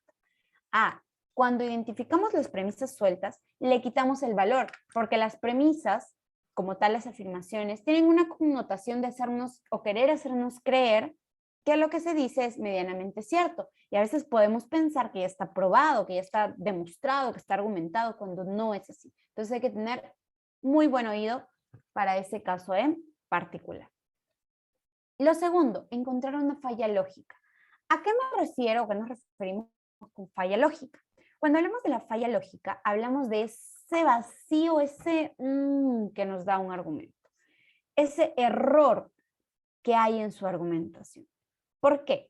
Porque cuando hablamos del error de la argumentación, estamos hablando particularmente aquí de qué?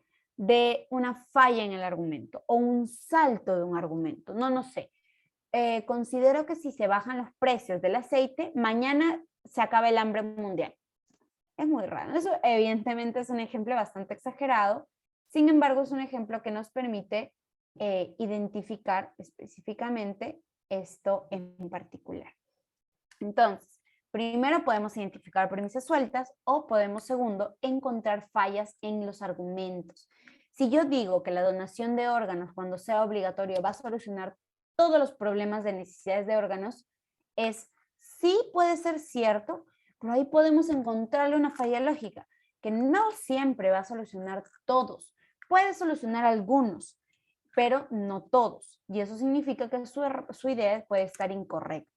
¿Verdad? Puede estar incorrecto. Ahora, ¿cómo más se refuta? A través de los POIs, que son los puntos de información o las preguntas ocasionales que se hacen dentro de un debate. Hay diferentes tipos de POIs. Yo puedo hacerle una pregunta a la contraparte mientras está en sus 8 minutos para tratar de esclarecer una duda, por ejemplo, lo que le decía la palabra tirria. ¿Qué será tirria? ¿A qué se referirá? Etcétera. Puedo hacer una pregunta, un POI, es una refutación como tal, sino que es una pregunta, es un punto de información de cuestión. Y también hay el punto de información de refutación, cuando yo utilizo mi pregunta para atacar, para contradecir.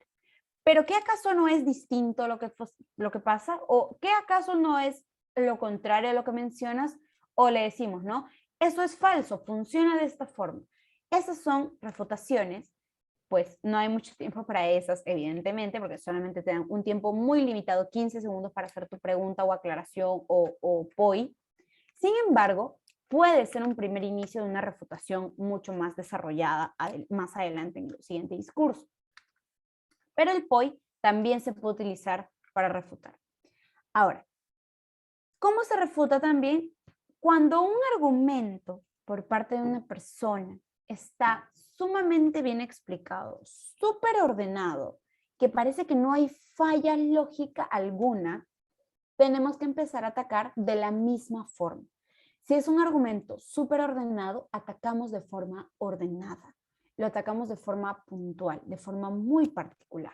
Entonces, esto que nos permite estar a la misma altura que el contrario, poder refutar como en su campo de juego, como lo dirían, ¿no?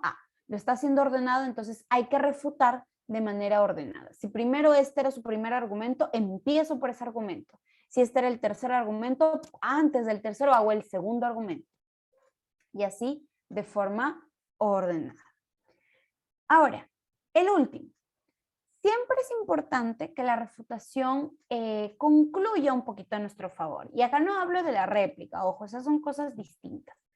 Acá hablamos particularmente de cuando yo voy a explicar o cuando yo voy a cerrar mi refutación, yo ya demostré que tú estabas equivocado, ya demostré que hay un error dentro de la explicación, ya demostré que existe un error como tal dentro de la construcción argumental. Cuando ya demostré todo eso, lo que yo hago específicamente es concluir este tema.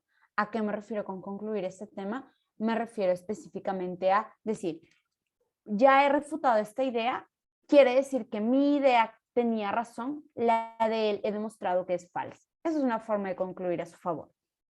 Utilizar la refutación para demostrarle a la persona que nos está escuchando, que va a definir quién gana un debate, en este caso un juez o un grupo de docentes o un grupo de directivos, yo le estoy diciendo no solamente ya refuté su idea, sino que le estoy diciendo yo refuté su idea y mira, la mía estaba correcta. Entonces, es también una forma en la cual concluimos a nuestro favor, ¿no? La refutación es un arma muy poderosa que nos sirve para diferentes situaciones argumentales. Entonces, por favor, me escriben en el chat si tenemos alguna pregunta o si está todo claro.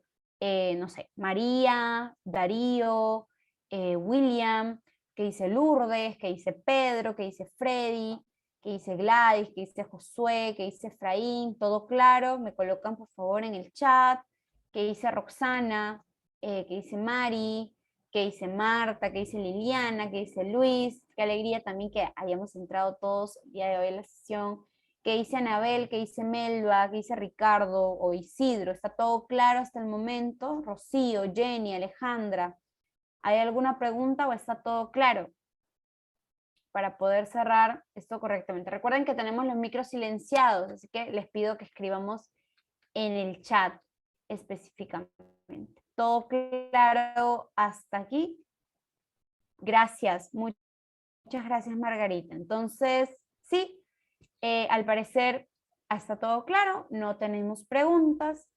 Gracias Liliana, perfecto Ricardo, muchas gracias, gracias Rocío, listo. Entonces, teniendo esto claro, podemos decir que el día de hoy hemos culminado la sesión de esta noche. Muchas gracias, Mari. Entonces, si no hay ninguna pregunta, le doy paso a Felipe para que pueda darnos el cierre. Gracias, Rose, y agradezco a todos por su presencia. Un comunicado sobre la sesión del día viernes 27.